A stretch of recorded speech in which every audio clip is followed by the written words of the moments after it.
You're listening to the ESO Network, your station for all things geek. Hello, please let me see your ticket stubs for the double-edged double bill. This week, it's Willem Dafoe and the Boondock Saints of Florida.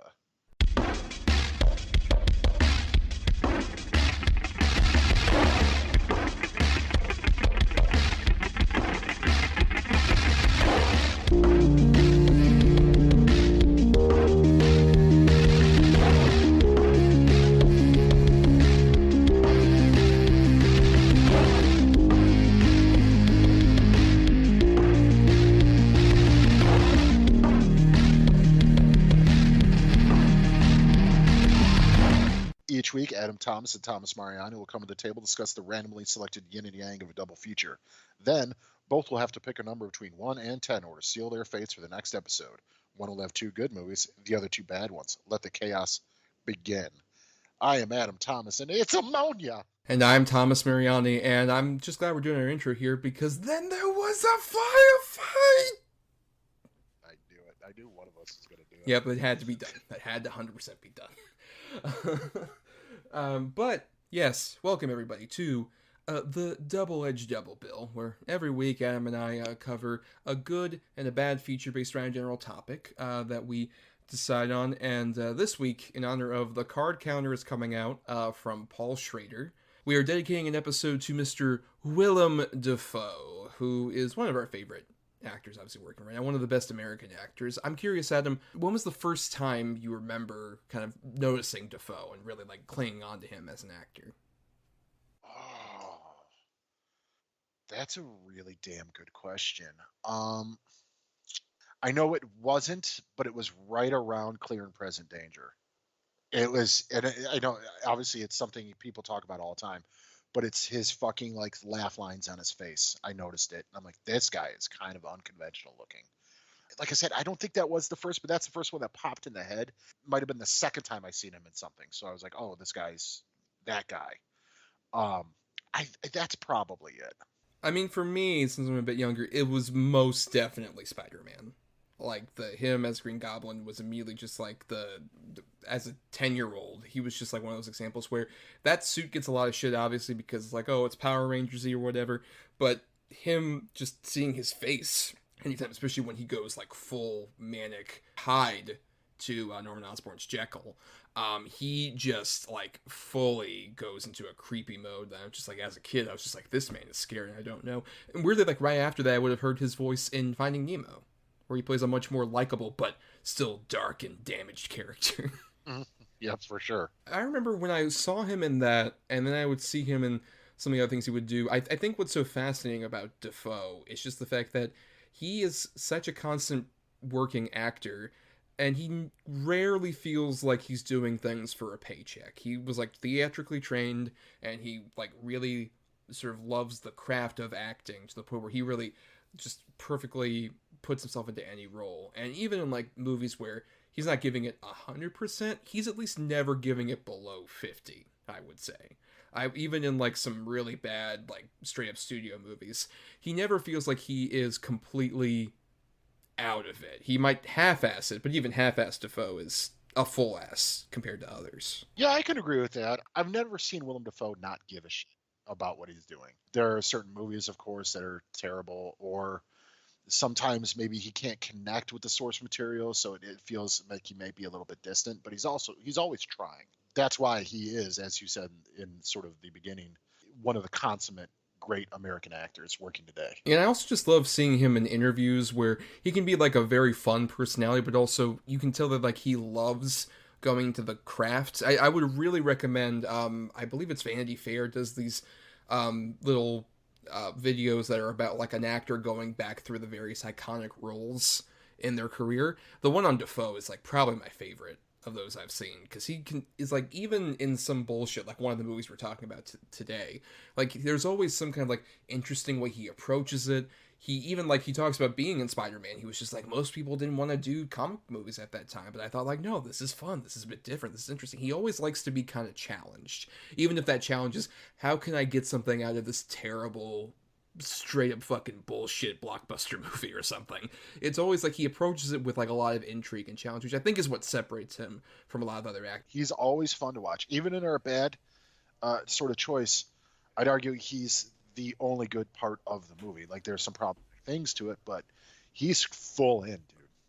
And he's sometimes he can just give out just such a electric, over the top performance, like in our bad choice or Spider-Man, or a real muted performance like in Our Good Choice, or, you know, and a wide range in between. I mean, he can do comedy. He's an artist with a full set of brushes and paint. The guy can do anything. Yep, which is appropriate given his most recent Oscar nomination was for playing Vincent van Gogh. It's a really stellar connection there. But you talked about that we did our choices. We might as well introduce those. At the end of every episode, Adam and I pick a good and a bad choice. And so last week we ended up picking our good pick, which was Adam's choice of The Florida Project, which we'll talk about first.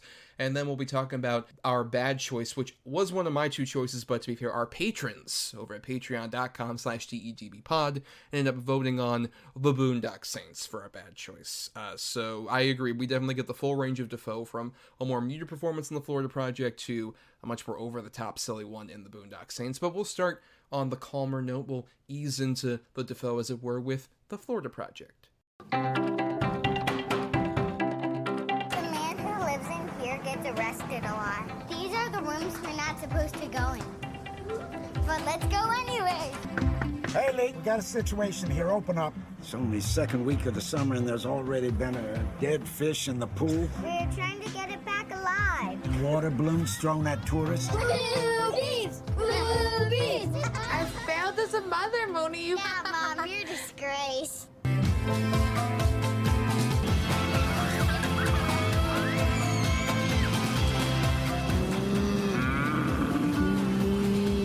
See, I took you on a safari.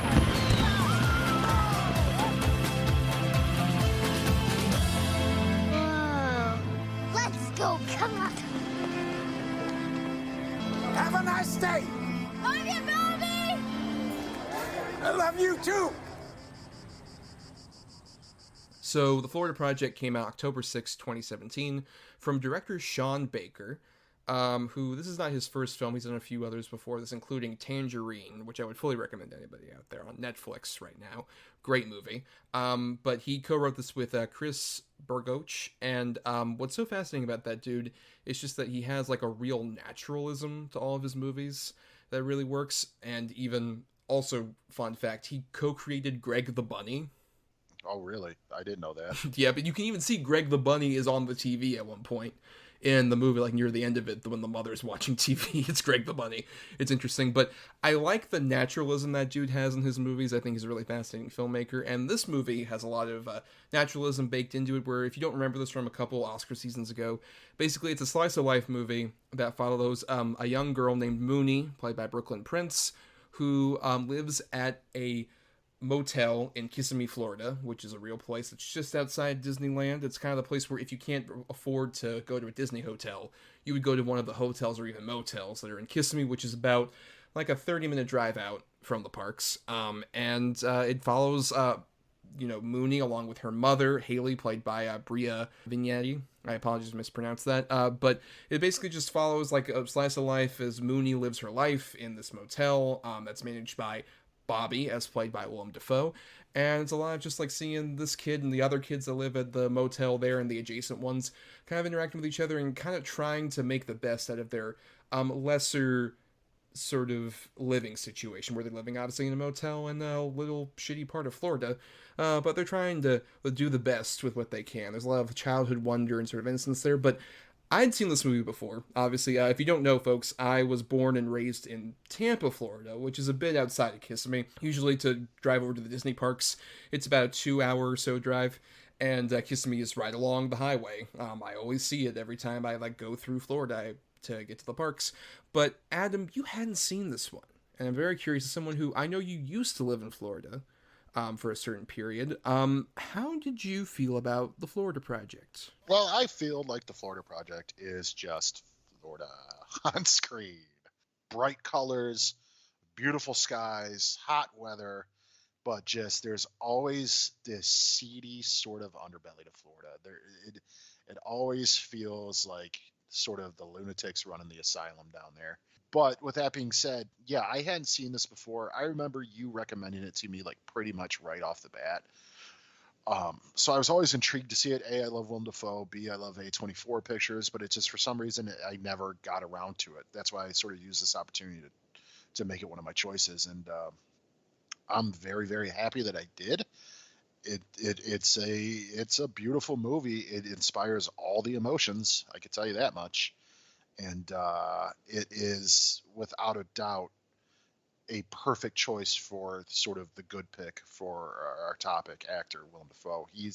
He gives off such a sort of understated performance, but he feels 100% Floridian in this. Like, just this guy who's ended up running this motel right outside of fucking tourist central, and just kind of his boss, he's got to do everything his boss tells him to do, but he builds up this connections with all these random ass people.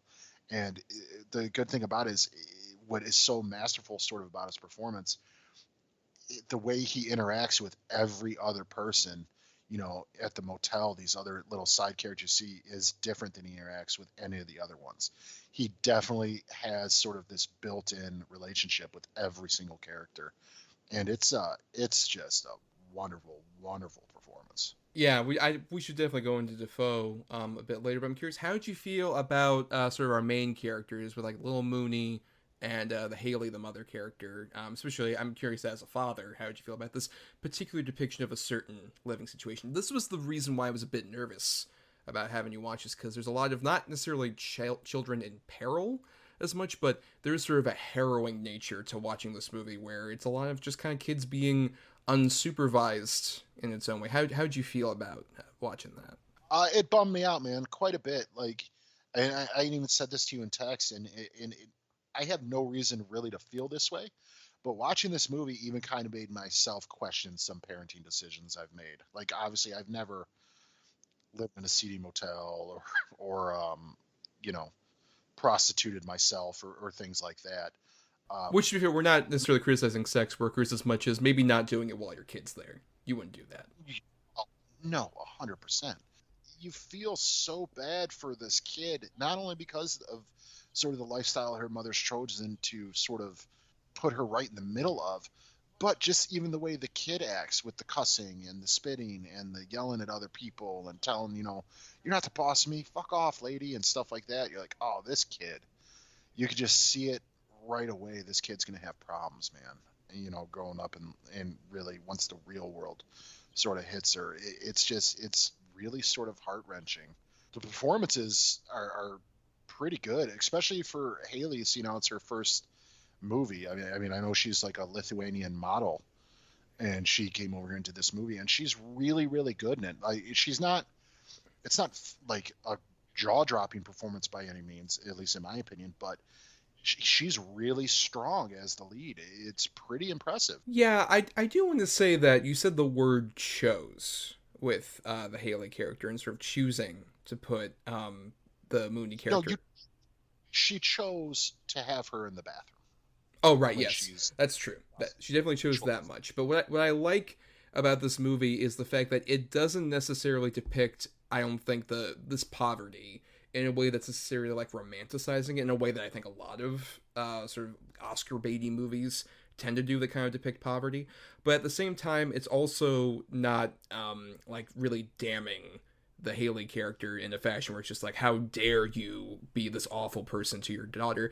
There's a really complicated thing where she is genuinely, I think, affectionate toward her daughter, and the best scenes with like the two of them are when they're both just kind of like horsing around with each other. The problem is she's less of a mother to Haley and more of like a sister, which is natural given like she's a younger mother. And I think that's the fascinating thing, is the roles are so different than what they should be in terms of just like actually kind of disciplining, you know, the Mooney character and stuff like that, that it ends up like shifting the way that Mooney sees the world or is able to like communicate with people in a way that's just this great mixture of like, there are funny moments. I love Brooklyn Prince is so great in this movie at being such a naturalistic child, but just some of the great bits where like she's touring around like the new kids who've just moved in, just like, oh, this place is where this guy who lives in here gets arrested a lot, and these are the rooms we're not supposed to go into.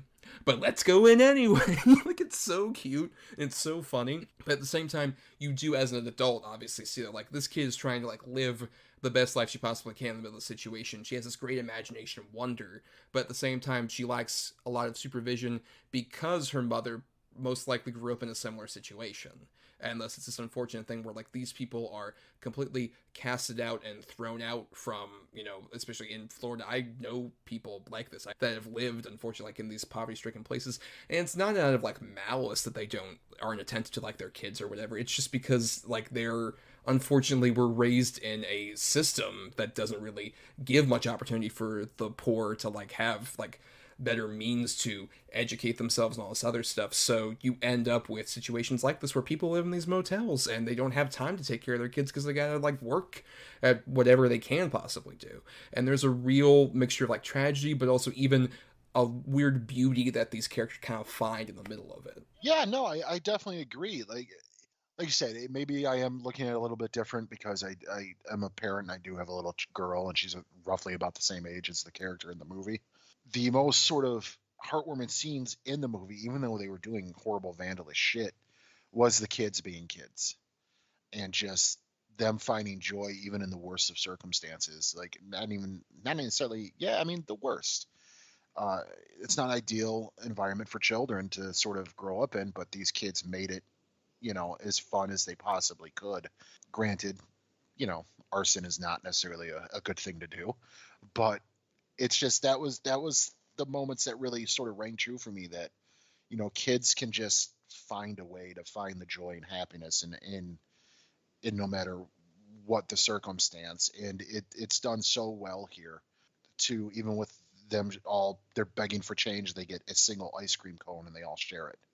And that's the best part of their day. You know, stuff like that. It's really sort of sweet, but at the same time, like I said, I ultimately felt depressed by the whole thing too, because it's like these kids are almost not necessarily damned from the start, but it's going to be rough for them, and you hate to see it. I'm not saying that nobody can come back from living in a hotel or being, you know, sort of low income or however you want to describe it, but the chances are really, really slim. And especially even living in a place like a hotel and near a tourist town, to where, you know, they're still paying $1,000 a fucking week to live there, basically.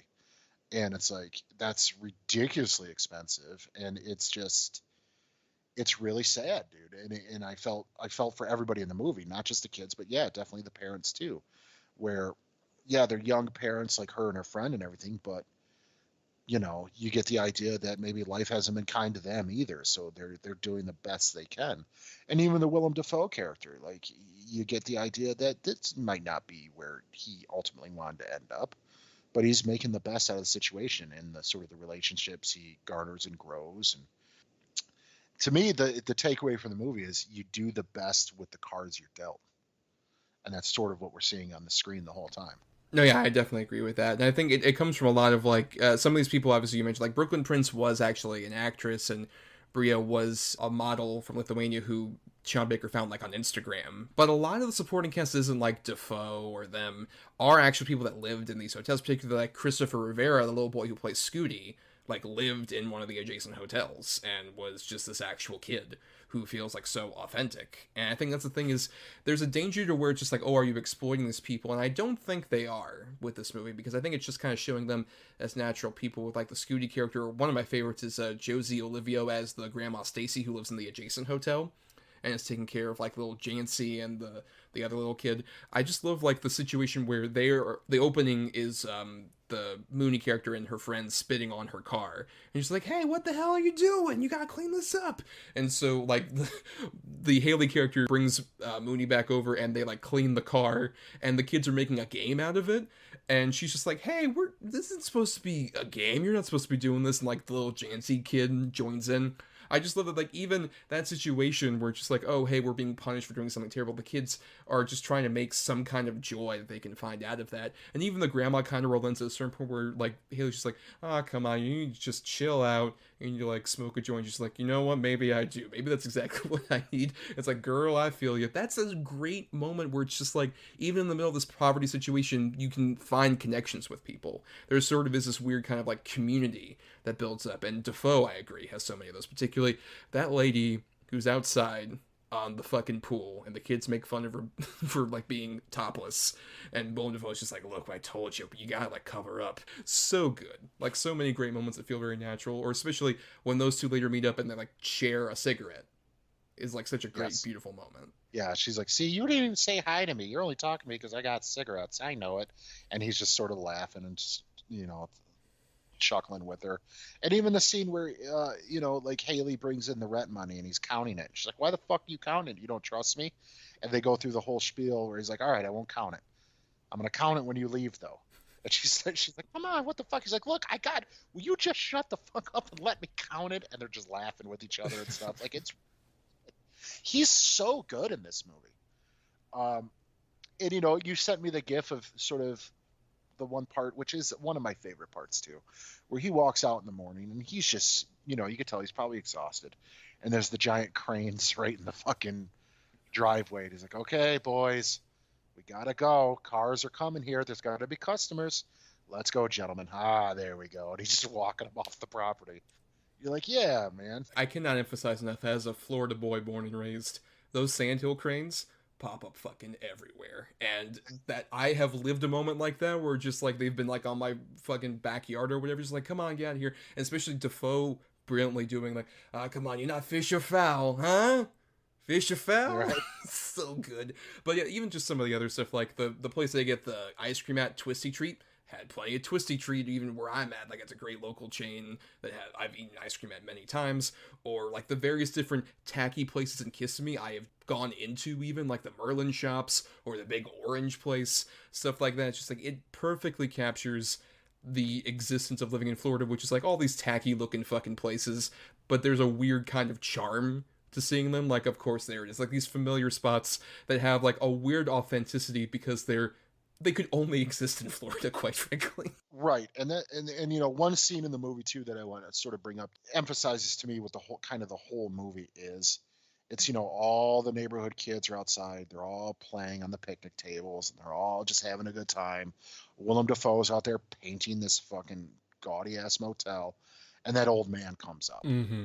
It's just, bright sunshine, Willem Dafoe doing his work, playing, and then this sort of seedy, dark thing is potentially going to happen. And Willem Dafoe is sort of caught off guard by dropping the paint and all that stuff, which is another great scene. Like, I was like, what the fuck? He's like, hey, buddy, I'm sorry. What do you want me to do? But when he goes to the guy and he goes through that whole thing of going to get him the soda and going to do all and the way he sort of confronts him, it's a great scene, but it's so like unnerving because 100% what's happening the whole time. And you're sort of living vicariously through Defoe's character the whole time too, because obviously he knows what's going on too. But just like I said, the fact that there's these beautiful kids outside just living their best life. Defoe's just trying to get through his day, and then something shitty is going to happen. And that's sort of how this whole movie goes in a way, where you get these nice moments, like you said, like her and Monet shopping at the dollar store and buying all this stuff and, having a good time. And then the guy shows up. You know what I mean? It's just, it's just constantly showing sort of the decisions these people have made in their lives, sort of what it's leading to potentially around every corner. And it's like I said, it's a very somber look at not necessarily consequences of our actions at the time, but where decisions we might have made early in our life where they might lead us to. And it's like I said, it's very somber and it's very sad, but the whole thing is shot under this beautiful, and the movie looks fucking phenomenal, but it's so bright and colorful and beautiful looking, and yet there's always this air of dinginess to the. Yeah, there's particularly the whole bit where Mooney and the kids go into the room they're not supposed to go into, and they end up turning off all the power, and Dafoe comes back out, and there's this great, almost Wes Anderson shot of everybody outside coming out, and like, what the fuck happened to the power? And Dafoe's like, alright, I'm gonna fix it. And he goes in, and he fixes it, and everyone's like, yeah, our hero, Willem Dafoe. And there's a great, beautiful hero shot of, like, as the sun is setting, and Dafoe's just like, oh, you're welcome. And he's like, I love you, man. Love you too. Yeah. Yeah. It's just like, hey, why don't you pay the bills? You're late too, buddy. Just great, perfect bit. Yeah, your number's up, buddy. Like, yeah. But then even that though, so he does this, he's got this big hero shot, this fucking basically walking off into the sunset. Really great. And then he walks in the office and there's some fucking awful, like, drunk person in there bitching that she's not going to pay her week's rent now because the power went out. Yes. 5 fucking minutes. Like, I don't care. I'm not paying it. Blah, blah, blah, blah, blah. Like, you're like, God damn it. He can't have 2 minutes of just, hey, I did something. Yeah, or even just like there's, even during the scene you talked about earlier, the pedophile scene, which I think is a great example of building tension in a very casual, normal way at the same time, is like so stellar. And even, I love that during that, when he's doing this like thing, it's just like, oh yeah, this is a boss moment where he's telling this sick piece of shit what he's fucking needing to do, like leading him off on this, like, I'm in the palm of his hands. Even then he has to keep looking back, just like, kids, get off the fucking picnic table while he's doing it. Hey, get off the goddamn table. People eat there. It's where it's just like there's this great, like, once again, like this beautiful moments of like really great human connection of even like of this back and forth that's going on. Or even I love the scene too where the kids are eating the ice cream inside of the lobby and he's looking straight at him. And it's just like, oh, it dripped. I told you, if it dripped, you gotta get outside. Like, oh, come on, Bobby. No, you gotta get out of here. Get out. It'll melt outside. Well, obviously it's melting in here. But I love too, but even that moment where the kids are playing hide and seek and they're tearing hell through the office. And he lets them get under the desk. He's like, okay, just watch the wires. And all of a sudden the monitor, like, just jerks. He's like, I said, watch the goddamn wires. And what's really interesting too is a lot of that you can tell is based on, there are a couple scenes where his son comes over, played by Caleb Landry Jones, to like do some extra work, and you can tell from the second scene where Dafoe is trying to, like, he says, oh, hey, by the way, I told mom that, like, you wished her happy birthday. You call her and you tell her I did not do such a thing. That's not a thing. It's like, you know what? I don't need to come here. You ruined my Saturday. I don't need this extra money. Here, take the money back. Like, he's clearly divorced from his other wife and has lost all connection with his son. So he's been trying to desperately cling on to that, but also he finds some kind of, like, connection with these kids. He still feels like he's this, like, kind of guardian who's watching out for them a bit. He still doesn't want to be full-on guardian because he's got other responsibilities, but he cares about those kids truly. Yeah, 100%. Yeah. That was a great scene too. And by the way, I love Caleb Landry Jones, another great upcoming character actor. That kid's talk about also having a very unconventional look to him. Yes, makes sense. Dafoe's son. But yeah, great scene, you know. And he's like, look, it's an hour. I drive an hour and a half to get out here. I don't need this extra work. Like, I don't need it. And so you get the idea. He's telling him, I come out here to see you. Like, I want to spend some time with you. Like, you know, blah, blah. And Willem Dafoe is like, okay, I understand. Well, at least help me get it off on the bottom floor. You finish what you started. You're like, oh, fuck, man. There's so many layers there already. And you're, oh, geez. Like, oh, fuck. Like the scenes where sort of the Department of Child Services are at, you know, the hotel door. And they're all standing there. And he looks down the hallway and he can just see the 2 kids. And he goes up, and it's a really well done. It shows the whole walk of him walking up to him, and then he crouches down so he's at their eye level, and you can still see the shit going on in the back, but now it's out of focus. And the way he's talking to them and stuff, you know, what's going on? Where are there people in my apartment? They just want to talk to your mom and blah, blah, blah, blah, blah. Like, it's really sweet. Yeah, there's a whole, it's like, oh, what is it? What's going on? It's like, oh, there's some kind of confusion. They're trying to work things out, but it's fine. They're gonna leave. And that's what makes it so soul-crushing, the fucking finale of this movie, where, like, earlier on there's a whole point where, like, the kids basically commit arson, which I even love how, like, they commit this arson, they're all safe, but then afterward, like, at these, like, old condos that are burning down, they basically end up accidentally burning it down, and all, like, the adults are like, oh, hey, look, the old apartments are burning down, let's all look, and they all just, like, go over and crowd around, and, like, Haley's taking Instagram photos of Mooney as she looks like, oh, no, I don't want to be here, but then the whole thing with, shout out to Ashley, who's Mela Murder, who's the friend of the Haley character who, like, they're seen going out like clubbing and stuff, and they have like a friendship, and the kids are also friends obviously, and she finds out about this through Scooty, and how all that dissolves with like their friendship, and especially like the culmination points that are so like just awkward, but in a way that really works, where like she goes over to her place of employment where she used to get free stuff from Ashley Mooney and the Haley character, and there's that weird tension of just like, oh man, you're being such an asshole to her, and I get it because of like their severed connection. He actually doesn't want to admit anything. At the same time, she doesn't want to incriminate Mooney, but then also how Mooney the whole time she's like, hey, Mooney, order anything you want. Okay, I want to get pancakes, and I want to get waffles, and I want to get this. It's such a, there's so many mixed emotions in a scene like that, and how it all ultimately culminates in the ending, which I guess we'll talk about a bit more. But how did you feel that relationship especially worked in the movie? I thought it was really well handled. I get it. You know, they're friends through, I'm assuming probably through desperation, and you kind of get the feeling that maybe the friendship's a little bit more one-sided as far as the free food, and it's alluded to that maybe she's paid her rent for her before, and things like that. But and trying to get her a job all the time and shit like that. But it was really, really sort of well done. And the fact of the matter is, that's how kids, and because they're kids, dude. You got to figure. I placed them both in their early 20s, the two moms. If that, yeah. If that. And you got to, that's how quickly they can dissolve. You know, when you're that young, dude, people stop talking over bullshit. Like, it just happens. You get ghosted all the time. And, you know, the fact of the matter is, I understand where Haley was coming from, because she's like, what the fuck happened? Like, I don't know. But then I also understand on the other aspect where she's like, I don't want my kid hanging around with this other kid, because look at the shit they do. Like, it's gonna be bad. Like, I'll lose my kid. Like, I understand. She beat the shit out of her. Yeah. By the way.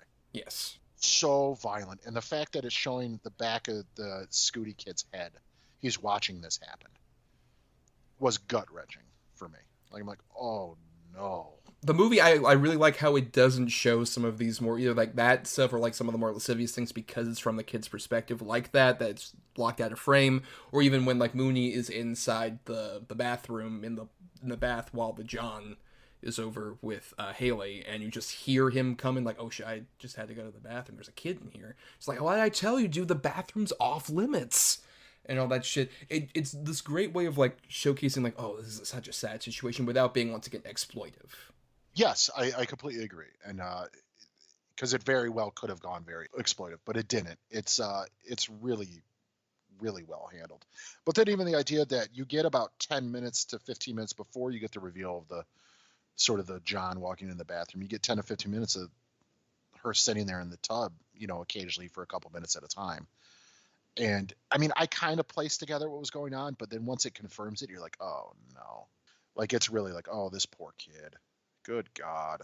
But, you know, to kind of get to the end a little bit. Yes, because this was the most controversial thing about the movie when it came out. This split a lot of people in terms of, like, the very ending. I'm curious where you lie on this.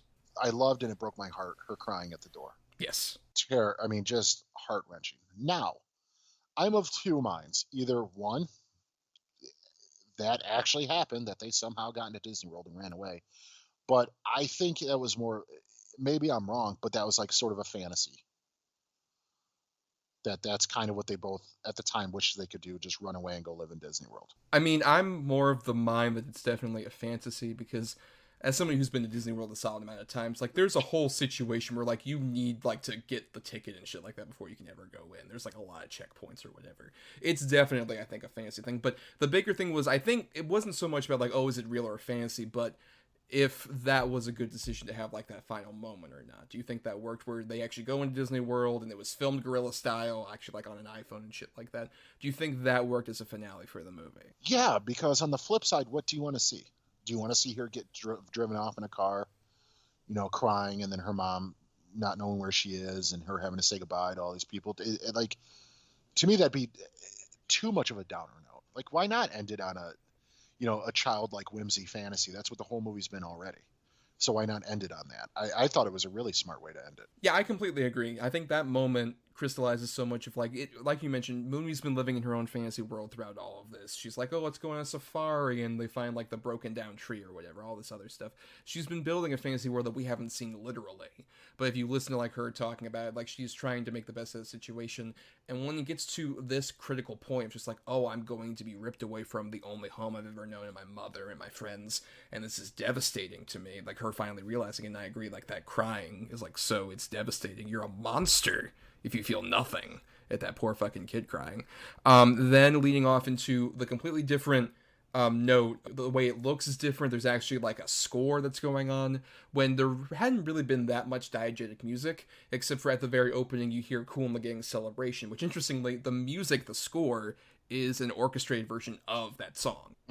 Which is so great. I love how they did that. But at the same time, it's this building point where like Mooney can't escape in like this traditional way because this world's being ripped away from her, so she has to retreat even further into fantasy to a place that like she hasn't really been before. They say that a lot, that like Disney has like sort of been this outside thing. You always like Disney is a specter that haunts over Kissimmee so much, where it's just like, oh look, there's all these stores that say like Disney World merchandise inside or all this other stuff. Like it's this place that like brings work and is the big economic drive of this town. But it's constantly just this thing of like, well, we can never go there, we can't work there, they're not going to hire any of us. And so the only glimpses we give Disney are stuff like the heartbreaking but also kind of beautiful moment of like, hey, let's everybody go for Jancy's birthday, let's have a little hostess cake while we watch the fireworks from just outside the property. And like Disney has been this constant like outside thing they can't get to, so they culminating in they go to Disney in their minds and they go to the Magic Castle and they see all this other stuff.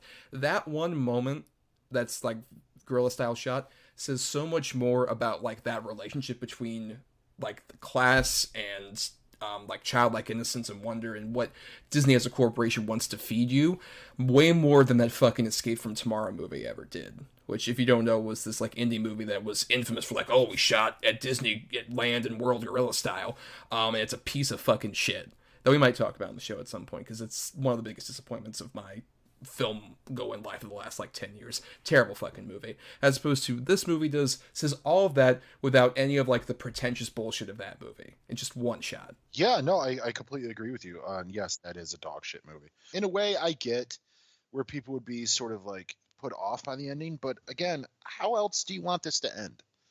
Do you want it to end on such a down note, or do you want it to end on just, you know, obviously we know what's happening, we know she is getting taken away, we know all this stuff, but why not end it in just this sort of sweet way where these kids escape and they get to go live their lives at the Magic Castle? Like that's it's beautiful. Yes, in this bittersweet way, I would say. I think it's a beautiful childlike representation of trying to get away from your problems in a very tragic way. But Adam, we've been talking a while about the Florida Project, and we have a lot we're going to have to say about our other movie. So let's do quick final thoughts on the Florida Project. I loved it. It bummed me out. It made me happy. It made me sad. It gave me all the feelings that you could possibly have while watching a movie. For the most part, it's a masterful Willem Dafoe. Like, I completely understand why he got nominated for it. It's breathtaking to look at. The sort of color palette that's used is perfectly represents Florida. A really sweet but harrowing little movie that deserves a little bit more attention than it necessarily got. Like, it got enough. Obviously, he was nominated, but this is definitely one of those that I think people unfairly didn't maybe watch. And to be honest, I'm definitely one of those people, and I'm really glad I did. Yeah, I mean, I second all of that, and I will also say, just as a Florida boy, I can safely say that not just this particular movie, but A24, who released this movie, has done the best job I've ever seen with depicting Florida, for all of its, like, warts, but also occasional beauties, where, like, we talked about Moonlight on the show, which was, I think, another great side of Florida that they depicted, or Spring Breakers, which is a completely other different side, or even recently Zola, which is a movie I really loved. All of their movies feels so much like my friend Michael, who was my roommate in college, said it so beautifully, that watching this movie is just like a VR experience of Kissimmee, Florida. It is that exact place, and it's not romanticized, but it's also not totally like down crying it as a piece of shit place. It is just that place. You are there. immediately. And if it had smell-o-vision, you would smell it, and I don't recommend it at the same time. But yeah, I love this movie. Phenomenal work. Can't wait to see what else Sean Baker does in the future. But like I said, we got a whole other movie to talk about. Though first, here's a promo for an ESO show you can queue up right after ours. Star Trek is a vision. Great storytelling. My favorite TV show of all time. I really love it, and it's so much fun. Join our crew aboard Earth Station Trek for your regular podcast escape into the Trekverse. Make it so. Let's see what's out there. Wait a minute. I thought we all agreed to say make it so. No, let's go. It's fun. But make it so is iconic. It's classic. It's too iconic. So we're all going to do make it so? No. All right, so let's get into our bad feature, The Boondock Saints. On the streets of Boston. This was no gangland assassination. It was way too sloppy. Something went wrong here. An FBI agent is on a case. All the low-lifes in the quiet city of Boston start dropping dead, and you think it's unrelated. The victims are the mob, and the hitmen think they're on a mission from God. In a place where the violent have the power. Destroy all that which is evil, so that which is good may flourish. One lawman doesn't know whether to catch the killers. I believe what they do is necessary. Or join them. All the things I wish I could do, these guys are doing. With every breath, we shall hunt them down. Each day, we will spill their blood. There was a firefight! The Boondock Saints. So, The Boondock Saints came out January 21st, 2000, though it had a couple festival screenings in 1999, from auteur, director, writer Troy Duffy, who, this movie's story is so fascinating. I don't think we're going to get into as much of, like, the elaborate details, but briefly, as much as I can. First, I would recommend watching the documentary Overnight, which is all about the production of this movie, and is so fascinating. It's just like a capsule of just like Troy Duffy as a person, which is to say, a blithering fucking idiot, who I'm so surprised was able to get a fucking movie made, where he was this guy who lived in Boston and was a bartender and a bouncer who had never written a screenplay before, yet churned out this screenplay for The Boondock Saints, which is this like crime vigilante movie that's very much aping off of Quentin Tarantino, and like through some sheer force of will, he managed to get it in the hands of several people, including Harvey Weinstein, one of, you know, those guys who comes up, and we hate talking about him, fuck that guy, but just to show you his taste, he thought this was a good script, and he decided, you know what, I am going to bankroll this movie, it's going to cost $15 million, you're going to have like full creative control, your band, your shitty band is going to do the fucking soundtrack for this. We're gonna make sure after this, as an incentive, I will buy half of your bar that you work at so that you can end up owning the place and basically run it yourself. And he had the whole card on his table, and a lot of that fell through. That Overnight documentary does a really great job of depicting it, but basically all of that was for this movie, which got a cult following, wasn't very successful in its limited theatrical release. Literally was released in 5 theaters because of some concerns over Columbine, given how violent it is and stuff. And this is a movie I'd heard about for a while when I was younger, and had a cult following behind it because of he had made like $50 million in DVD sales, and it was a pretty sizable cult hit to where a sequel came out about 10 years later. And around the time of that sequel, I was like, oh, you know what, I guess I'll watch this Boondock Saints movie. People say it's cool. And even then, as a dumb high schooler, I thought this movie was fucking stupid. Not nearly as stupid as I think it is now, upon revisiting it, for the record. I just thought it was bad. But, Adam, I know that despite me picking as a bad choice, when you saw this, apparently around the time it was on DVD, you were a pretty big fan.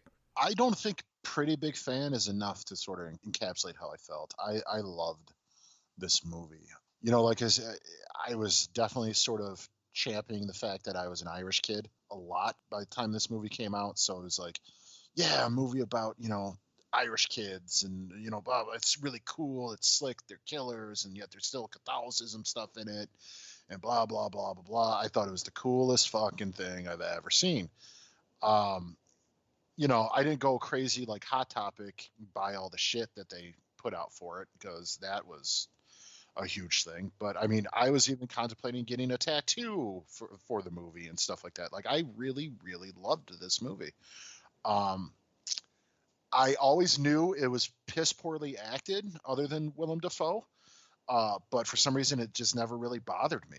I just thought there was something unique about it, and I don't know what it was. Now I do. I hadn't watched a lot of other good movies. My back in the day, my bag was action movies and sci-fi movies. Like, it wasn't. I didn't really go deviate too far from that. Obviously horror as well, but I never really watched a lot of vigilante type films or things like that. It just wasn't necessarily my thing, other than like the main ones like Rambo and stuff like that. But so this was like it's in a weird way. I hate to sound, for lack of a better term, it spoke to me.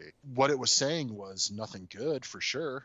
So when you had put this up sort of for the bad choice, I was a little bit worried about it. Like, I mean, obviously the Patreons voted it, but you gave it sort of the option. I was a little bit worried. I'm like, oh, fuck, that movie meant so much to me. Is it not good anymore? Like, I know there's problematic stuff in it, especially as far as like homophobia and things like that. I was nervous, and I can honestly say, after rewatching it, I mean, this movie it's fucking awful. Is awful in so many ways. Not just the acting, the way it's shot, the way it's edited, the music, the fucking horrible, like, phony accents. The plot is ridiculous. It's a mean-spirited movie written by a mean-spirited fucking jerk-off. And it's right there on the screen. Like, obviously when this came out, I probably was filled with a lot of like sort of angst and rage and anger. And I think that's why maybe it sort of endeared itself to me. I'm not that guy anymore, obviously. I'm not a fucking moron anymore either. Not to say that people who are fans of this movie are morons. I don't want to say that. But it's not, I'm completely different than what I was when I first saw this. And I can't relate to this movie basically at all anymore. Adam, I say this with all the love in my heart, that the fact that you were a fan of the Boondock Saints as a kid is the least surprising thing you've ever said to me. Yeah, I get that. Because just like knowing Adam and like hearing especially like the stories I've heard of his childhood, just like that tracks. That tracks back and forth. But at the same time, I mean, I get where, especially at the time, why this would have been sort of appealing to especially kind of the cult audience, because like I mentioned, it didn't do at all well on 5 screens in theaters, because around this time was obviously Columbine, and that was a big controversy sort of around this point with violent movies, just like, oh, is this influencing kids? And I don't think like this movie is powerful enough to inspire someone to be obviously like a Columbine killer necessarily, but I think it's clearly responsible enough for giving a kid a bad taste in like culture and cinema and anything else, and also just some of the other things it displays, because I agree, it's a very mean-spirited movie made by a mean-spirited person, but it's unfortunately, like, it is slick enough to where it could trick somebody, like you mentioned, who hasn't seen a lot of movies, especially at this time when it was this movie that like was hot off the tails of like the Tarantino ripoff phase. And this was definitely one of the more successful ones in terms of like, oh my god, this is like the hidden gem no one talked about. This wasn't like the Things to Do When You're Dead in Denver or whatever the fuck, where it's just like a movie that came in theaters in several screens and then just completely failed and no one really talks about it again. As opposed to this movie is one that like it's a cult gem that people discover and like, oh my god, it's so great because it's so different from everything else. And it's like, yeah, it's different from everything else because a good filmmaker wouldn't make this terrible fucking piece of shit movie. No, you're 100% right. And the thing is, as like I said, as I matured and sort of got really more into film and stuff, you come to the conclusion, not just with film, but I guess sort of in life in general, once you become a little bit less self-centered as you get older, that just because something's different doesn't mean it's good. Doesn't mean it's bad, but it doesn't mean it's fucking good either. And this is a prime example of that. There's a reason there's no other movies like the Boondock Saints, including its fucking sequel. There's a reason why, because it's not good.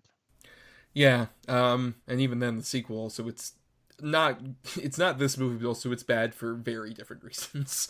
But we might talk about that a bit. But we had to focus on this particular movie, which, as you mentioned, honestly, it's an incomprehensible plot. It doesn't make much of any sense, where it's about these two brothers played by Sean Patrick Flannery and Norman Reedus, who are the McManus brothers, twins, fraternal twins, who are typical like Bostonite assholes that like get drunk and beat up that one lady from Glee, Dot Marie Jones, at the beginning at their meat packing plant job they still have after that for some reason.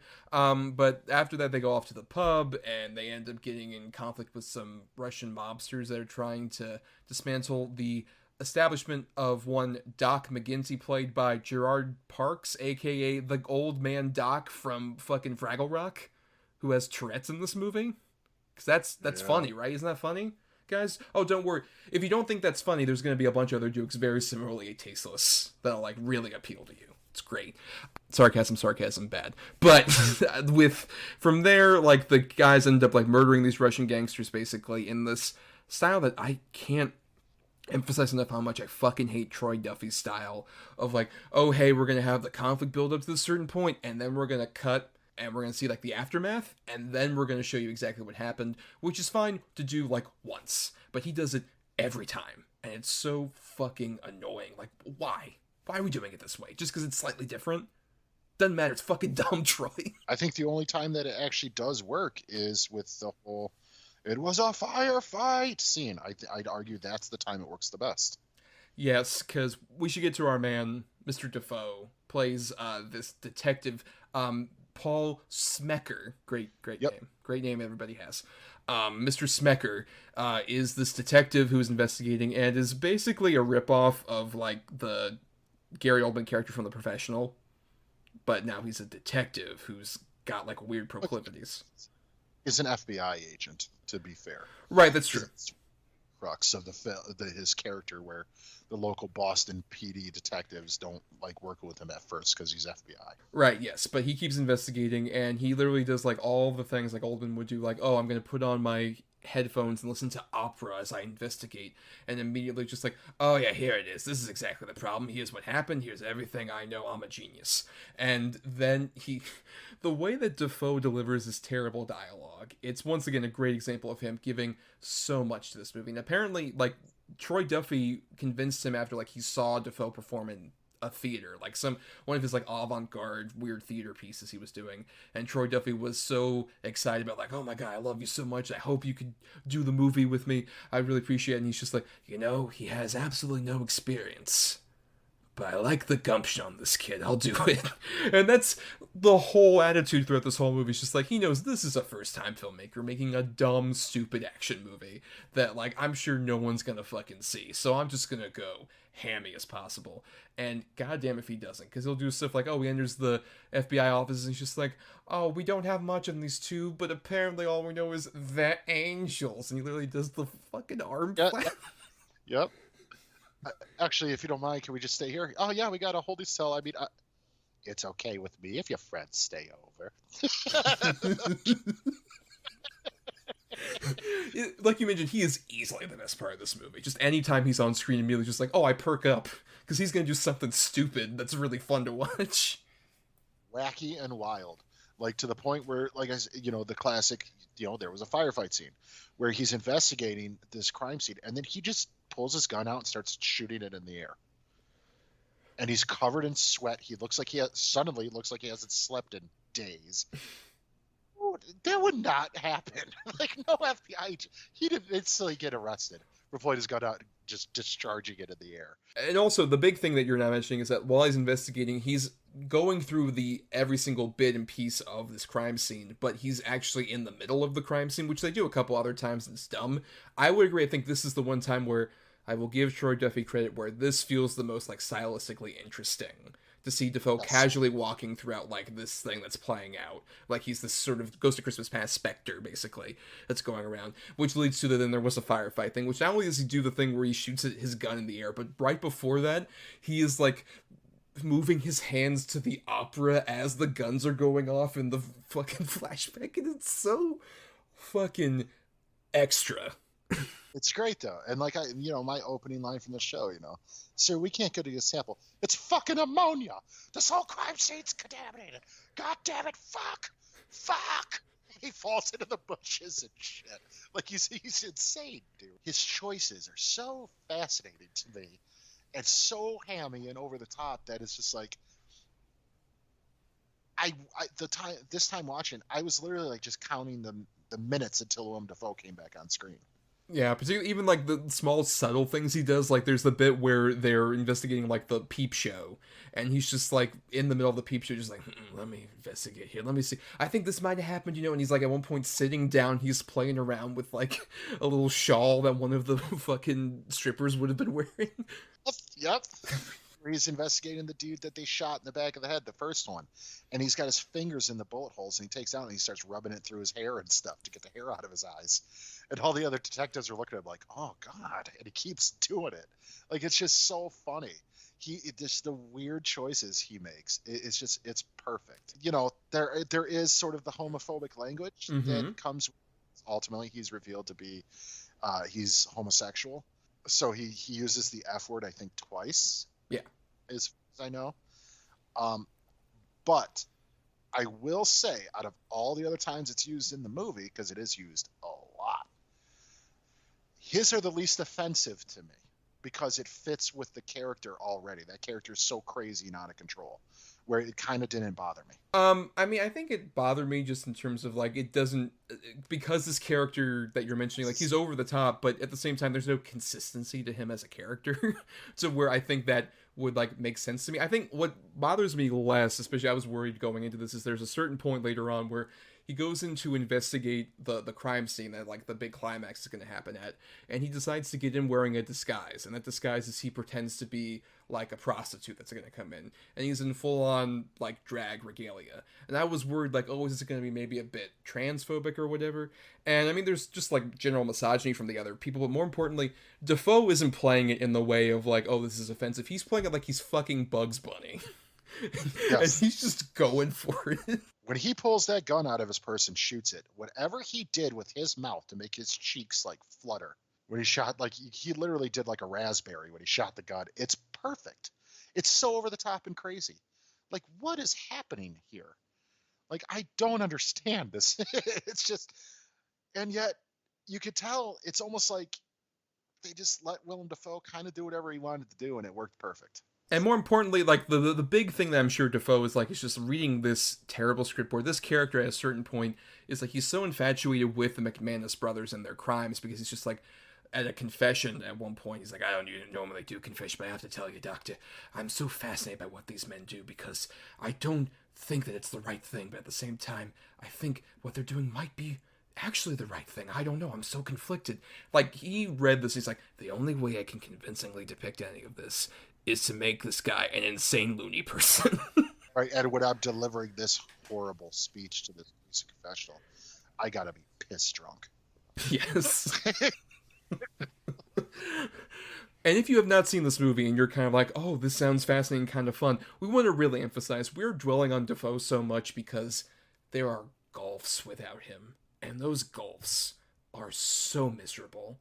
Because these two main characters, I don't mind. I think Sean Patrick Flannery and Norman Reedus are fine as actors usually. This is them at their, like, as leads, they do not work whatsoever. They are so dull, and there's so much just like these asshole Irish guys who are just like, oh, it's kind of like we're going to mention a bunch of people like John Wayne and Charles Bronson. There's like all these people that were such heroes to us.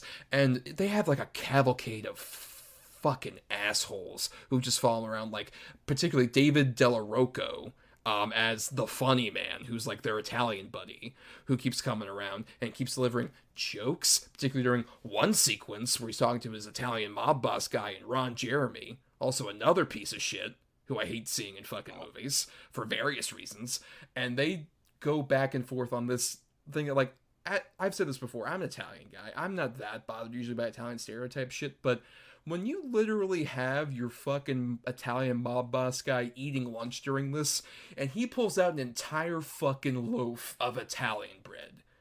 Guys, come on. Filled with salami.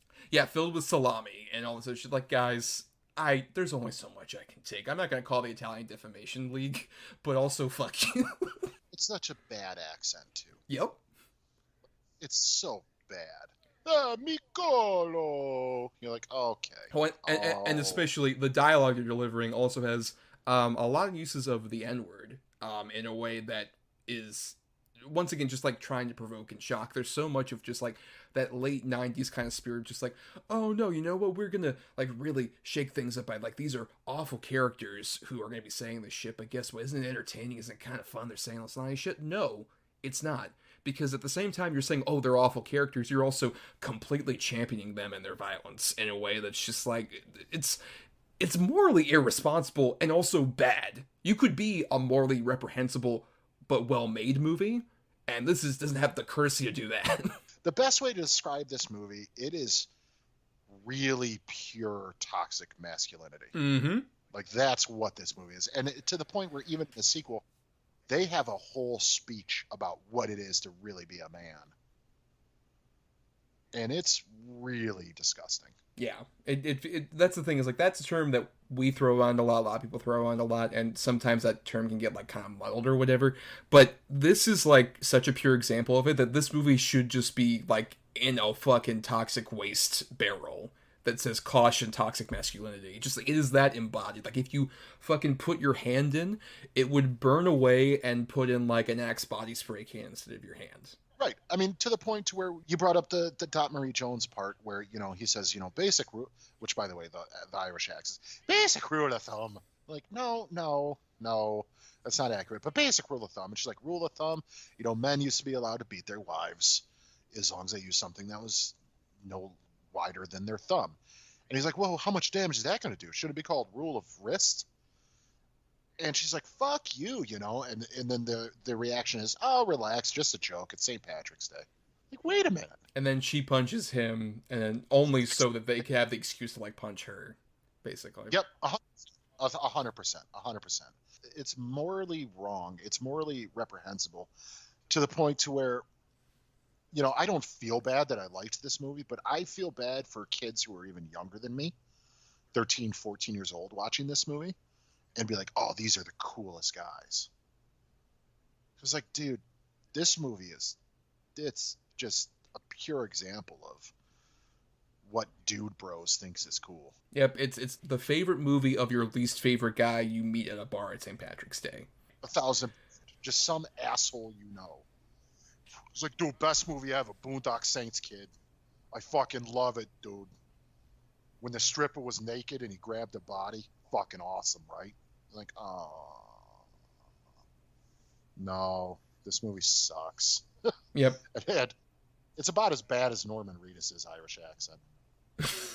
Yeah, especially when you have the audacity to include a real Irish guy like a Billy Connolly, who pops in, and who I love Billy Connolly. I think he's a very fun comedian. And this is him playing against type and being like a badass character. And he comes in with his authentic Irish brogans fucking talking to these numbskull idiots. But at the same time, I just want to say that I loathe that character of El Duce. This guy who's just like, oh, he's the baddest guy possible. It's like, oh, what's badass about him? He has a fucking vest that can hold 6 holsters of guns. Yeah. That's what's badass about him. He has a fucking vest. Great. That's awesome. Yeah. No, I agree. It's like if you fucking George Lucas pelted out Han Solo, just like, look, it's Han Solo. He's the coolest guy ever. What's so cool about him? He's got a vest on. Like, who cares about his fucking vest? Who gives a shit? You know, and just it's our family prayer passed on from our grandfather to us. And of course, this El Duce guy just magically turns out to be their father. Like, it's just so stupid. The after credits or during the credits sort of interviews. Well, no. Hold on. You're skipping over a crucial element of this, which is after that happens, like, El Duce and the two brothers literally, like, invade this courtroom where they're trying to try this, like, this fucking mob boss that's been throughout the movie. And they fucking come in and they literally, like, hold up the place and execute this guy in front of an entire courtroom of people That's the finale of our movie. That's what our heroes do, is like the big culminating point.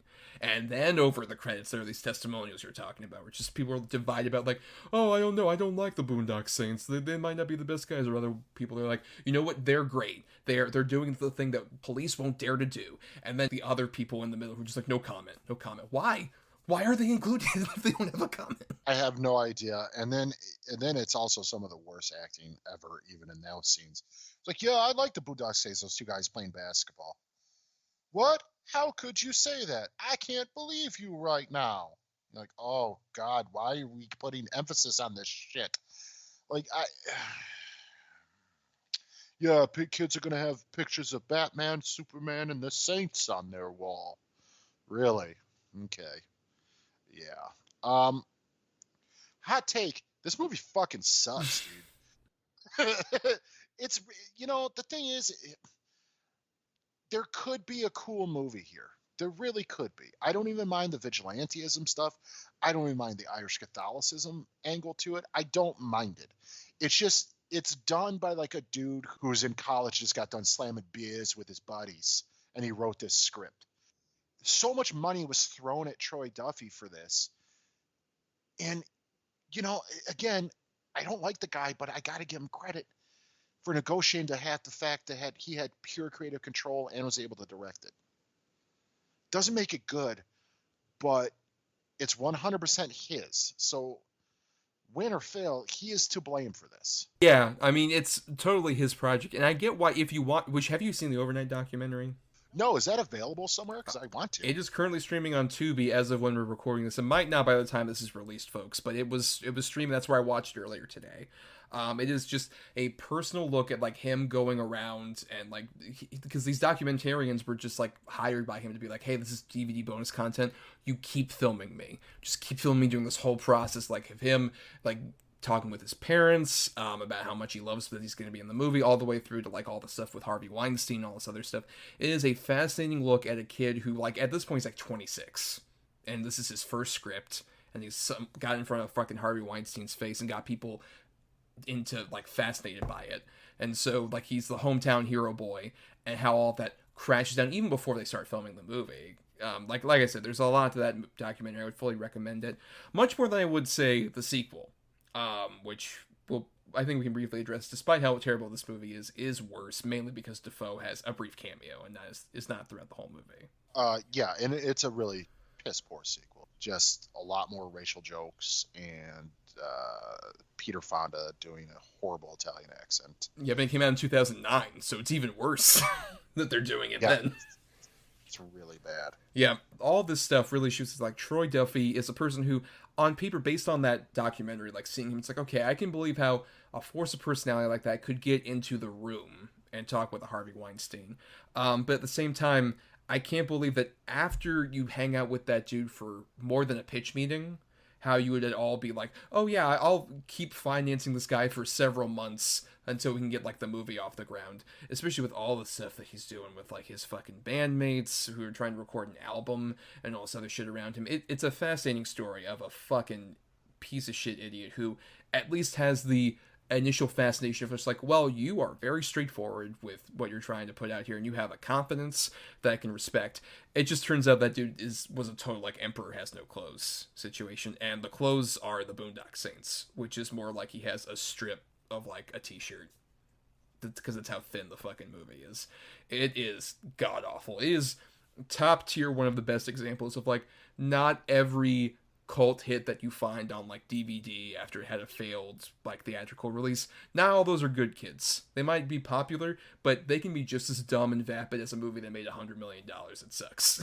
And this is a prime example of that. And those are my final thoughts, except just to add Dafoe. But Adam, do you have any final thoughts? Very quickly, I will also say Dafoe, but also, not only is it a prime example of what you just said, but it's also a prime example of just because you loved something when you first saw it doesn't mean it's good anymore. And this is a perfect example of that for me. Like I said, I absolutely adored this film. If you would have asked me when it first came out, I'd have been like 5 out of 5. Greatest movie. It's so fucking cool. Like, how can you not like this movie? Now, It barely gets a 1, if that. It's just an angry, toxic piece of celluloid that, if it wasn't for Willem Dafoe, would not even be worth your time. And the thing is, just go on YouTube and look up Willem Dafoe Boondock Saints scenes. Don't even bother watching the movie. It's just horrible, and it's some guy's personal moral rhetoric put out on a screen that is for nobody but himself. It's a jack-off session of a film for one guy who really doesn't have that much talent. Well, Adam, it's a good point, because, we put away childish things. And in this case, a movie that thinks it's a manly thing, but is actually an extremely childish thing. I appreciate the growth. I can see it very clearly. Well, I mean, and plus, the fact of the matter is, I personally bankrolled part 3, and it hasn't happened yet. So that's probably why I'm really bitter. I think that's maybe why Flannery and Reedus decided to jump off the project. They heard you were a producer, just like, oh, okay, we're not doing it.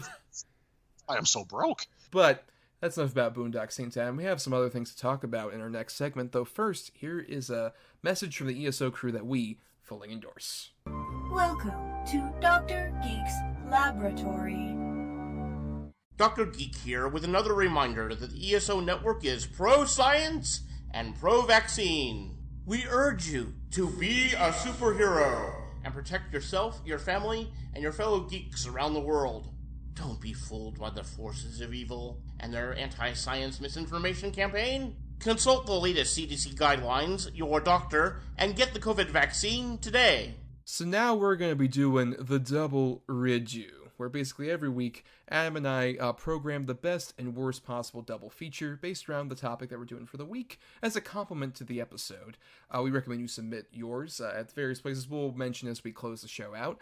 But yeah, I have 2 good and 2 bad movies related to Willem Dafoe. He in all 4 of my movies that I would 2 I would recommend, 2 I wouldn't. And Adam has the same. I'll be going first though, with my choices for Mr. Dafoe. First, my good picks. I have 2 movies. One is from the late 80s and one is from 1990.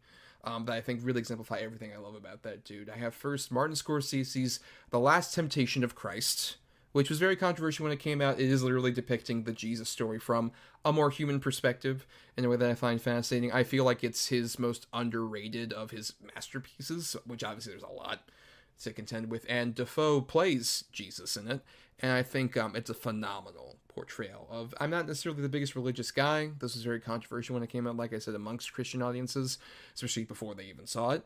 But watching that movie, I've never felt more fascinated by Jesus as an actual person or character in a way that I don't think religion, quite frankly, the limited amount of experience I had with it, has managed to convey to me. Where you see so much of like Jesus as like an actual person and his actual like kind of moments of temptation, as the title proceeds to say. And it's such a great cast. Barbara Hershey's really great in this movie. David Bowie shows up as Pontius Pilate and is phenomenal. Harvey Keitel isn't great as Judas. Not my favorite performance necessarily of his, but it's still such a phenomenal group of people in this movie that it's very different from Scorsese's other movies, and it's, like I said, so brilliant. It has even a great moment where Dafoe as Jesus is just talking about, I used to believe in love, now I believe in this, and he pulls up his fucking axe, and it's just like, fuck yeah, this is so interesting. But at the same time, there's a lot more nuance that comes from after that point, but I think it's a phenomenal movie. And then my other movie is another one from a great auteur. I have David Lynch's Wild at Heart, which I think is a great, weird kind of spin on the outlaw 50s movie, in which it's mainly following Nicolas Cage and Laura Dern as these 2 like crazy kids. One's a biker, the other one's this young lady who wants to get out of here, and so they go out on the road, and along the way they encounter a lot of weird characters in a David Lynch fashion, including Dafoe as a terrifying criminal who has like this weird, interesting like jaw that I can't even describe. The look of his teeth when he like grins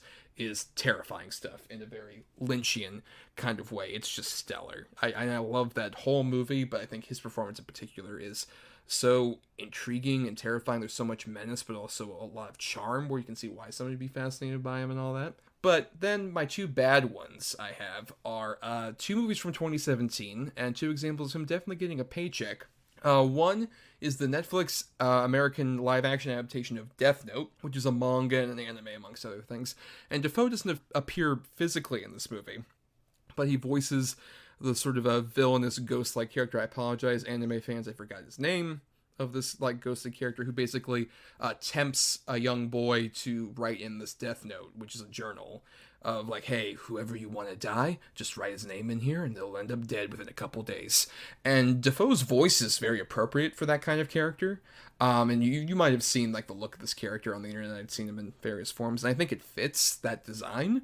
But at the same time, the movie around like that character is so dumb. Despite like not a huge anime person, but I find that idea fascinating, and there's a lot of potential there. There's also, I think, a pretty good performance from Lakeith Stanfield as like the main detective guy investigating that I kind of enjoyed. But the main character is so dull, and his girlfriend's even worse. It is such like a very bad American translation of an interesting idea from a different culture. Shocking, I know. And then the other bad ones, I have The Great Wall, which was directed by a Chinese director, the guy who directed Hero as well. I apologize for forgetting his name. But this one was a Chinese co-production that was made in China in a lot of ways, but financed a lot by Americans, and includes some American actors like Willem Dafoe, who I think is trying as much as he can, but he can't really compete with maybe the most bored I've ever seen Matt Damon be. Like, so stone-faced and out of it, and just like such a black hole of charisma. For some interesting like visual stuff is in here, but at the same time, like, they're trying to defend the Great Wall from like a giant gang of like lizard people or whatever. There's like lizard creatures that are like really like so samey in the designs, and the action sequences get really repetitive. It's a very weird example of like, especially at a time when the US to China like box office relationship was so kind of like strained, and so like trying to like combine with each other at this particular point. This feels like the most crass example of like two cultures kind of trying to cash in on each other, and the results kind of like negate whatever is interesting about either Chinese or American cinema. It is a dull affair. Yeah, I've seen all four of your films. Last Temptation of Christ, I definitely agree. It's the first time, and if maybe even the last time, that sort of Jesus as an entity was portrayed as an actual sort of person with flaws on screen, and obviously not many places in literature, but it is a great performance from Dafoe. It's a fucking movie, powerhouse of a film, and yes, I definitely agree. Keitel, good God, but yeah, that's a solid movie. Yeah, him in Wild at Heart, he's terrifying in Wild at Heart. Like, for them to put like sort of gum and dentures on him, even to make his smile even more sort of unnerving, was a masterful decision, and it's an image that I have never forgotten. It's absolutely terrifying. The Great Wall is beautiful to look at. It's it looks really great as far as the colors and even sort of the set design and the costume design, and it's directed by I know his last name is Yang. First name is like Yimu or something like that. It's that's sort of his bread and butter. Like, if you watch Hero is just gorgeous to look at because of the color schemes and everything like that. But yeah, The Great Wall is a big swing and a miss. Yeah, by the way, you were corrected. Yimu Zhang is the name of that director. Hey, and yeah, him as the voice of in English it'd be Ryuk, but like Japanese is like Ryoku. Yeah, I thought he was fine as the voice, and I think I love the character design, but that movie is just horrible. What a shit film, to the point to where when it came out, I got a little bit worried for Adam Wingard, because I'm like, he did this and the Blair Witch, and yet he's still gonna do Godzilla and Kong. Oh fuck. And I'm glad to see that I was proven wrong, that Godzilla and Kong is way more competent than either of those. But yeah, I can't agree more with your choices. I think those are very solid choices. And then for my Willem Dafoe sort of redo, for the good, I have probably my favorite comedic Willem Dafoe performance ever is him as Klaus in Life Aquatic with Steve Zissou. It's one of my favorite movies from Anderson, and I just think it's so fun. What a great cast. I love the look of it. I love the idea of the David Bowie song sung in Portuguese. Like, it's so fun. But yeah, Willem Dafoe as Klaus kills me in that movie. Not if I see you first, Sonny Jim. Like, he's so stupid. Klaus, you ever slap me again, I'll beat the shit out of you. Like, it's just so good, and he's so funny in it, and you get the idea that he thinks he means so much more to Steve than he actually does. Like, it's just a really solid performance of his. And then for my other one, I have a kind of a one-man show. Like, there are other actors in it, but it's basically him. It's The Hunter, which came out a couple years ago, and he's just phenomenal in it. It's basically Willem Dafoe in a rainy jungle the whole movie, and he just crushes it. He's so good in it. And that's one that also a lot of people haven't seen, but I highly recommend if you get the chance. It's a tour de force performance from him. Whether you like the movie or not, you gotta at least appreciate his performance in it. It's wonderful. And then for my bad, I have the sequel to Triple X 2 State of the Union, which, again, Dafoe's not terrible in it, but it's kind of like a Boondock Saints situation, not necessarily as far as offensive, but everything else in the movie is just kind of shit. But he's probably the only good thing in it, which is doesn't elevate it from being a bad movie. It's still a very, very bland action movie that really doesn't have anything going for it of note. It's just, it feels like a soulless cash grab of a film, of a sequel to an already kind of mediocre film. And then my other one, I have the one he did with Madonna, Body of Evidence. Very, very poor attempt at a sort of a sexual thriller. Because Madonna's terrible. And Willem Dafoe the whole time looks like he doesn't necessarily want to be there. And from what I understand, they didn't get along, and it is all over the screen. There is zero chemistry. Yeah, I've only seen one of those. I've seen Life Aquatic, which I agree I really like. I think that's one of the more controversial Andersons.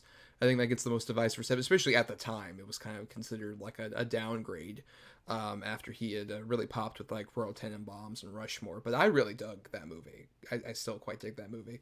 I need to rewatch it. I got the Criterion Blu-ray recently. Yes, of course. Correct. But I really like Dafoe's performance, and especially there's that bit where him and Bill Murray are talking to each other, just like, well, I know that you kind of like look up to us of sorts amongst the crew, and Dafoe's like, I always consider you one of my dads. Yeah. It's such a good fucking, but it's also like really earnest and heartfelt. I agree. I dig that performance a lot. I've heard The Hunter's really good, just haven't seen it. Body of Evidence, I've heard infamously is quite bad, especially, isn't the whole premise that Madonna sort of like fucked her husband to death, right? Yeah. Jesus. Okay. And then Triple X 2 was actually the only Triple X film I haven't seen. I have seen the first one, which I'm not a fan of, and I've recommended The Return of Xander Cage on here because I think that movie is really fucking fun. Not necessarily great, but I think it's a lot of fucking fun. And I just, watching both those movies, even with Triple X, the first one, I just figured, like, no offense to Ice Cube, who I've enjoyed in movies, but it's like, I don't know if this premise can be supported by an Ice Cube. And from what I've heard, that's very much the case. Yes, that's incredibly accurate. I will say he is trying. Yeah. But it's very unbelievable. Yeah, I'm sure that doesn't quite work. But yeah, just once again, to repeat our choices. Mine were The Last Temptation of Christ and Wild at Heart were my good ones. And my bad ones were Death Note and The Great Wall. And my good were The Hunter and Life Aquatic with Steve Zissou. And my bad were Triple X 2, State of the Union, and Body of Evidence. Yes, and that is the end of our double redo, but we still have some things to do before we do our picking at the end of the episode, so stay tuned for that. We want to thank some people before we get to the picking for our show, though. That includes Chris Oliver, who does the intro and outro music used in our show. Listen to more of his music at chrisoliver.bandcamp.com. We also want to thank Christian Thor Lally for the art for our show. Follow him at Night of Water. That's Night with a K. _water on Twitter and Instagram, amongst other places, for all his great stuff. And thank you also to our patrons, patreon.com/DEDBpod, where for just $1 a month, you all get to pick movies that we cover on the show and topics and listen to bonus podcasts. Like you all picked the Boondock Saints for us, so we appreciate that. And you all get the chance this week, we're releasing this, to vote for another movie to cover on the show, because October's coming up, guys. Oh boy, we love doing horror stuff in October. And the franchise we're going to cover in October is going to be Child's Play, because there's that new Chucky show coming out we're both very excited about. And you all get to pick between my two good choices for that. So amongst the Child's Play franchise, my good choices are both Child's Play 2, which I think is the superior of the theatrically released sequels. I think does such stellar stuff with Chucky, and the good guy doll mythology ends in the big warehouse fight, but also has some fun stuff with like Andy Barclay and his foster family. And then on the other side, I have Curse of Chucky, which was the first of the direct-to-video sequels, but I would argue is one of the best examples of a direct-to-video sequel, and introduces Fiona Dourif as her character that recurs later on after that point, and is so stellar. I think a very underrated movie that might be my favorite of the franchise. Who knows? But both of those I'd be happy to discuss on the show. So please vote, Edgelord patrons, for just that $1 you can vote. Adam, you excited about those two? Yeah, I definitely agree with you as far as Curse. I think that is a phenomenal movie. And yes, also Child's Play 2, I would agree, is the best of the theatrical releases. Yeah, so we'll look forward to whichever one of those you pick, Edgelords. But for more of our antics here, you can find us on Twitter and Facebook at DEDBpod. Also, you can submit feedback to us, doubleedgedoublebill@gmail.com, all spelled out. And if you can't support us on the Patreon monthly, it would really help out if you buy merchandise from the ESOT Public Store. There's a link in the description. Or if you buy a t-shirt or a mug or just something with our lovely logo on it, that helps out because we get a bit of a kickback from that. It really helps if they do what, Adam? Buy our merch! Buy our merch! Whoa, yeah, we love you, Adam! I love you too! Why don't you buy some merch and get us some of that money? Your numbers due, buddy! And scene. Perfect. We're great actors. And for more of our silly antics, you can find me on Twitter, Instagram, and Letterboxd as @NotTheWho'sTommy. I also do some writing both at marianithomas.wordpress.com and film-cred.com. And you can find me on Twitter or Instagram at Atom or Adam. That's ATOM_ADAM. And I'm also on Letterboxd at Schwanson. That's SCHWANDTSON. Yes, and if you want to hear more of us, please subscribe to us on Apple Podcasts, Spotify, Stitcher, or other podcasting platforms. If you're listening on ESO, why not dig into all the other great shows that are on the network? And also you can find our archives on our Podbean main feed, including a bunch of episodes we did well before we joined ESO. And if nothing else, if you can't contribute money on the Patreon, just the $1 a month, or you can't buy merchandise on the TeePublic store, we understand. But at the same time, the completely free way to help us out is to rate, review, or share the show around, because that gives us more visibility. Yeah, and it's really easy to do. You just got to hit a button. So if I can do it. Well, now, Adam, it's time we did our picking for next week's show. And at the end of every episode, as we kind of said at the beginning, Adam and I each pick 2 movies. One of us has 2 good movies, one of us has 2 bad movies, and we assign them between 1 and 10 for both of our choices. And the other person who doesn't have those particular choices picks a number between 1 and 10, and that gets us the good feature, and reverse choices, and that gets us the bad feature for a number between 1 and 10 as well. And that's always the case, though keep in mind what is also the case is the Godfather rule, where Adam and I each have a single veto in our pocket, that we can hear either a good or a bad choice, and if we don't necessarily like it, we get asked the question, do you want to take the cannoli? And then at that point, the other person says either no, or actually, I will take the cannoli, thus using up that veto, which we both only have one. We have to use by May, which is the next time of our anniversary. And next time, Adam, in honor of, September's coming up, and that's usually when TV shows start coming back on the air, though obviously that depends, streaming services, all this other stuff, it's weird, but that's traditionally the time, September, when TV shows kind of come back from their summer breaks. And so in honor of that, we're going to do something we've had in the back pocket to do for a while. We're going to do films based on TV shows, which is a much richer sort of subgenre of sorts than people, I think, give it credit for, even ourselves. Oh, 100%. Every time that we've talked about it, off mic, I'm like, yeah, but how many good are there? And you'll lay down like fucking 30 of them. I'm like, oh, okay. Yeah, 100%. Yes, and I have the 2 good in that case for the films based on TV shows. You have the 2 bad. So, please, for my 2 good choices, pick a number between 1 and 10. I will go with number 4. Okay. I have, at number 3, one that I actually had only seen very recently, and was very acclaimed, nominated, and even won an Oscar. The very acclaimed Harrison Ford vehicle, The Fugitive. Ooh. I do not want to take the cannoli. I'm telling you right now. That is a great movie. Yeah, based on the old 50s and 60s show, which we got a lot of interesting things to discuss on that. Though, I think, to be fair, at number 7, I have another one that I think is really solid as well, especially sort of like a parody take on this very silly show from the 80s. I have the Lord and Miller directed 21 Jump Street. Really solid movie. Way better than expected. Yeah, that movie was super funny. Yeah, but now, Adam, I'm very curious where this is going to go. So I'm going to go ahead and go more on the opposite side of the spectrum. I'm going to go with number 6. All right. At number 7, I have a movie that just, to me, signified not only the end of maybe Liam Neeson's big starring action movie, but also Charlton Copley, and kind of stopped Rampage Jackson dead in his tracks.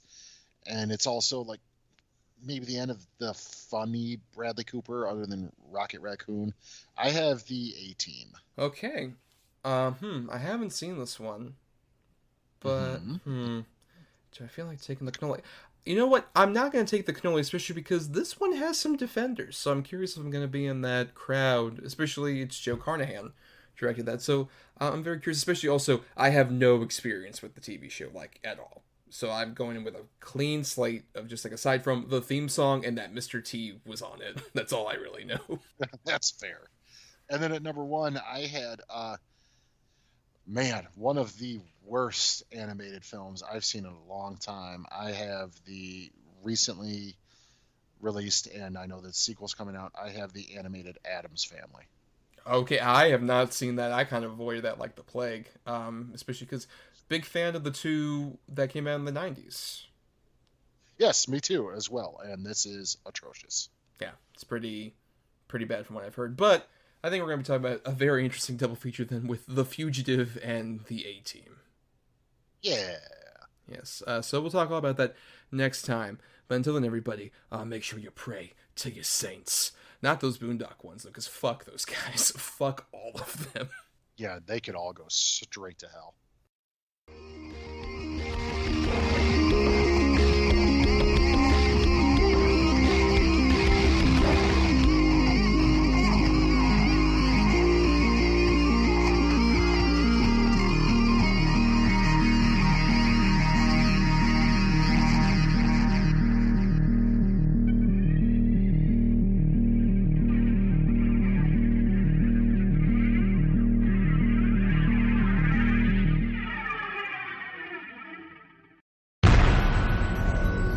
This has been a broadcast of the ESO Network. Be part of the crew and help support our shows by donating to our ESO Patreon or by shopping at the TeePublic store, which can all be found at www.esonetwork.com. The ESO Network, your station for all things geek.